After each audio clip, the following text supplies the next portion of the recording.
When my mother was struggling to find help for me as a young man, there was nobody who understood our problems and I could relate to. So after many failed attempts, I ended up in prison. My mother's sense of failure, shame, and stress were real. The worst part was she went through it alone. She was alone in trying to keep me out of prison. She was alone in navigating the prison system. And she was also alone trying to help me re-enter post my release. The Cafe of Hope was created so you don't have to go this journey alone. I know firsthand by real experiences what you're facing and you're feeling. We are here for you.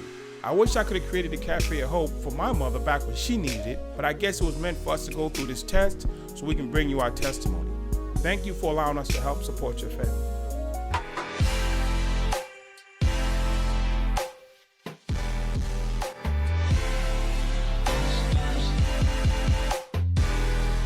Well, welcome back. Hello. Yes. Right now we want to talk about the school to prison pipeline. There are so many people in prison right now. And through the history and the study that I've done on the criminal justice system, from living in it, being in it, and working around it, it's a known fact now. There are studies that are done that show when a child fails third grade science, math, and English, that is an indicator for the government, whichever agency or entity it is, that there's a good chance that based on a percentage of those kids, they need to build X amount of prison cells. Because the math is, if you can't pass third grade science and English, then you're most likely not gonna graduate high school. If you don't graduate high school, that means you don't have an education, which means you can't go to college, you can't go to the service, and you really can't get a job. So a percentage of those people will take low-end, menial jobs, but there's a percentage who will end up in the streets trying to find a way to make a living. And based on those numbers, they know that if there's 100 kids who fail, 60 kids will end up in the street, and therefore out of the 60, so many will die and so many will need prison cells for. So they're actually, at a third grade level, determining how many prison cells are built 10 years out. Yeah. And I want to talk about why. Yeah. My thing is, if you know a child in third grade is on track to prison, why is there no alternative methods put together to stop them from going to prison? Right. So what do you think about this? I feel like it's set up for failure. They don't want the systems put in place so that our children can fail. So that's the reason of why them not putting those programs in place. From a mother's point of view, I feel like the things that should be put in place, as I said before, programs, different programs in the school system. You said yourself, they already set up our children to fail, right? In the third grade. The thing is, I want to be clear on words of everything. Mm-hmm. Setting us up to fail is different than watching us fail. Right. So when they determine in the third grade that I'm failing, is that the school's fault? Is that mom's fault? That's different. But my thing is, once it is known this child is in jeopardy of going to prison, where is the intervention? See, setting me up to fail means you came home, you convinced my mother not to do homework with me. Right. I don't think that was the case. No. But once you understood that I was on this track, and is it your responsibility to get me off that track and get me on the right track? Because you're an education system. Right. So if you're the education system and you realize this kid ain't gonna make it, what do? What is your responsibility? As an education system? As the system itself, when you have third graders that you know aren't gonna make it. I mean, as an education system, they should change the whole system that they have set up, that's not gonna happen. So we as parents should be able to go intervene with, they have the PTA set up, but what we say in the PTA, is it really utilized? Is it really utilized in the school? So I believe that what we say as parents should be used more in the system to prevent the system that they have already set up. My personal experience as being in the PTA, they don't really listen to what you have to say. I'm from Little Rock, Arkansas, and it was one time, my children are 18 and 15, but when they were younger, at one point they split up the schools. They put like you were saying with the education system, they took the test score. So if you had a certain test score, you were in one school zone. If you had a certain test score, you were in one school zone. Instead of putting all of them in one setting and coming up with different programs to help everybody in the school zone, they separated. So it's almost like we have to take control and take over the school system in order to intervene and actually make a difference in our children. Because even if they say, oh yeah, we have parent teachers, we have, we can include the parents into the school, they're not really using what we say. So we have to take control. And I feel like this year with the COVID-19, with last year and being virtual, I feel like that's going to change a lot of things, because we're having to be put in our homes with our children. So whatever you incorporate, they have to use in the world, but besides what the school is teaching. But we're looking at now, this is what I look at. We go back to that third grader. If the parent isn't equipped, for whatever the reason, if they have an addiction problem, my father's illiterate, so he couldn't help me. So whatever the issue is that caused that child to be failing third grade, if you put that child home with his parent who couldn't help him initially, now there's just them minus the teachers, how much more devastation are we gonna run into based on the fact that these kids weren't getting home support for education, now home is education. So there's that end of it. Then how many of our kids in our communities really have the technology and the methodology to actually even go to school? There are just hundreds of thousands of kids who don't have access to education because they don't have internet, they don't have the technology or the hardware to actually access the internet. Right. We weren't prepared for COVID, but now that it's here, we're showing that the parent who couldn't support the child initially with school help is now 100% responsible for supporting the child while trying to maintain a job if they still have it. Right. And like I said before, I feel that we are responsible for breaking that generational curse, because like you said, in the third, it's a cycle that's going to continue. But now that parents are having to do it now. Like you said, you didn't have the setup in your home. Your parents wasn't able to teach you. But now in this day and time, they're having to do it. So even if they don't have that system at home, or if they don't have that support at home, they're gonna have to be able to get it some type of way. Even if it's some type of program that have to come in, it's gonna have to be done now, because either if you're at home and you're not getting the proper care, then somebody's gonna have to come in and give you that proper care. But then, like I said it before, it starts in the school. If they have a certain program in place to where you can go and actually speak about, like you said, your trumpet, you gave up your trumpet. If they had a place where, besides a counselor, someone to pick your brain, somebody to actually care and genuinely care about what you're talking to them about, before the even COVID, if those systems was set up. So now that we have all these kids in virtual and they're in these systems, you got kids killing themselves, you got all type of things going on now that they're at home. So now it's up to us, like this program that you're doing now, people can, call out or reach out to you, or, other programs it's a need now that we have to have all these different programs now for parents, mothers, sisters, brothers, cousins, whatever, to call in to get help or reach out and get help in the problems that they're having. I'll say this. The program that you want that doesn't exist, and the people that you speak of that haven't stepped up, the person that's coming to get your child, if we don't make a change, is the penitentiary. And with that, we're going to close this segment, and we're great.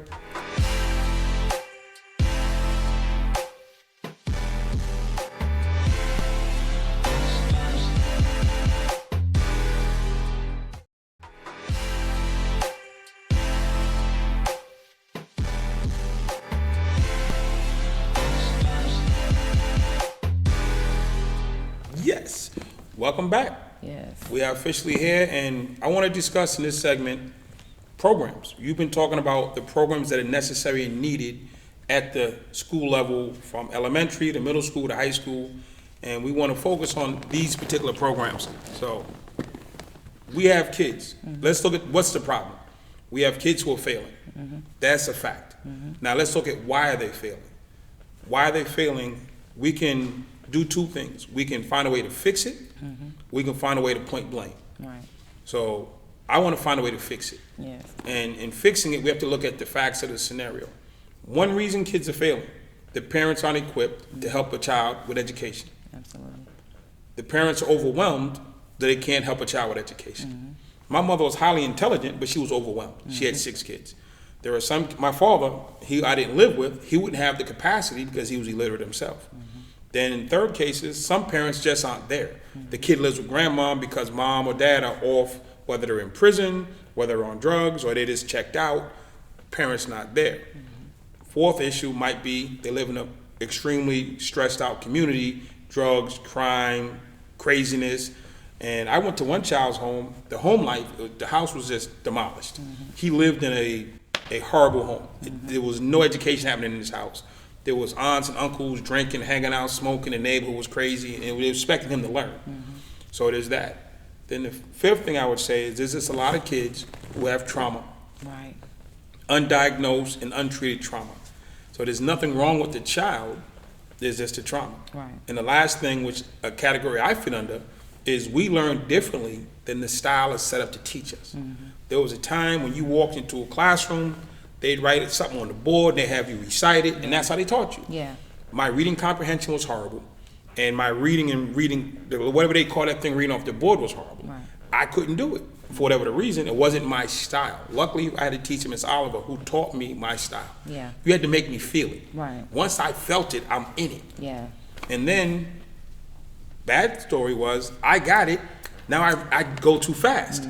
The system is, you have to learn this in these blocks. They would give me the work, I would do it in 2 minutes and not 20, and now I'm bored for 18. Yeah. So I started getting in trouble. And there's an array of issues that are behind why children do horribly or do bad in school. Right. So how do we address them? Do we not one size fits all? What are your thoughts on engaging those different segments?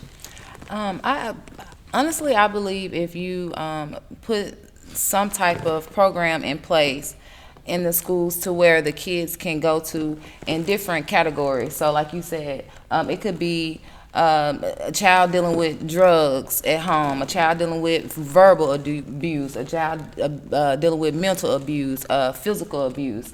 And if you have a certain, it could be nonprofit programs, programs that comes from outside of the community, but somewhere that they can come to and reach out and actually get help but inside of the school.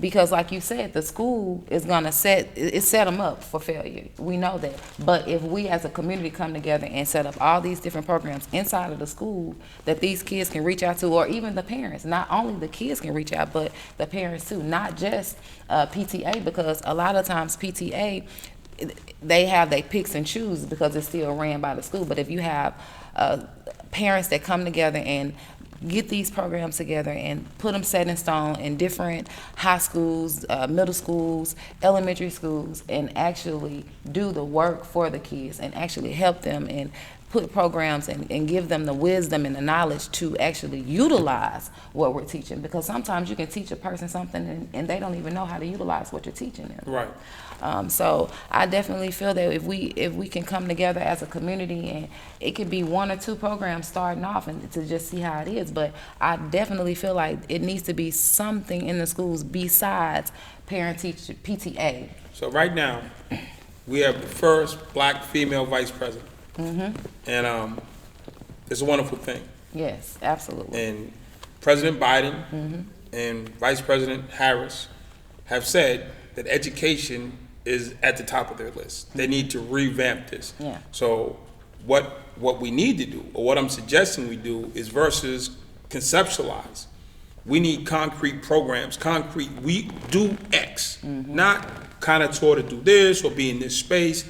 Oftentimes, because I work in the space of grant writing and program design, when people come in and they have a vague concept but a clear outcome, it never gets achieved. Yeah. Because when you walk out of the room, they say, well, we can't execute that because it was vague. Right. It was, we need something. Right. So one of the key things we're going to have to start doing is becoming more specific and detailed in the thing that we want and the things that we don't want. Exactly. So it's not like, hey, we literally have to drill down and be uber specific on a given topic and how we're going to address it and how we're going to make it move forward and how do we actually save our kids from going down this path. Absolutely. And honestly, with as I said before, with giving the kids something to where they can talk about what they like to do, like you said, the trumpet. I'm stuck on that because I'm the type of person where if you feel like, if you have a dream or a talent, I feel like you're supposed to use that.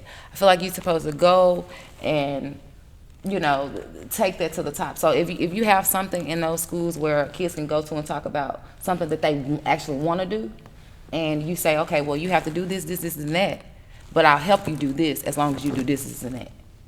Right. I'm thinking we have kids in juvie.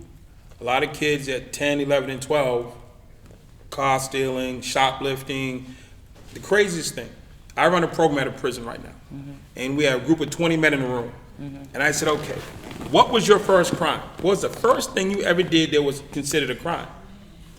18 out of the 20 men, and I was one of the 18. You know what our first crime was? Shoplifting from the corner store.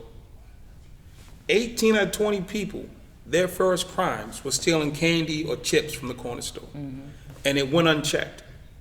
And when it went unchecked, then next it went from stealing candy, stealing this, then it was not funny, but it was like crazy that you have all these grown men in the penitentiary. And I said, what's your first? Dude said, well, I stole some candy. Then the next guy, I stole some candy. And the next guy, and the next guy. And then the two guys who didn't do it was like, it wasn't my first, but it was in my first 2 or 3. And small things turn into big things. So with education, small things unchecked turn into big things. Absolutely. So what we need to do is have a space and a place right here in Cafe of Hope where you might not be a program designer, but you know what you need. So instead of expecting you or asking you to do it, you bring the part that you have to the table. Absolutely. And we at Cafe of Hope help you find a way to materialize that into a programmatic structure that makes sense. Absolutely.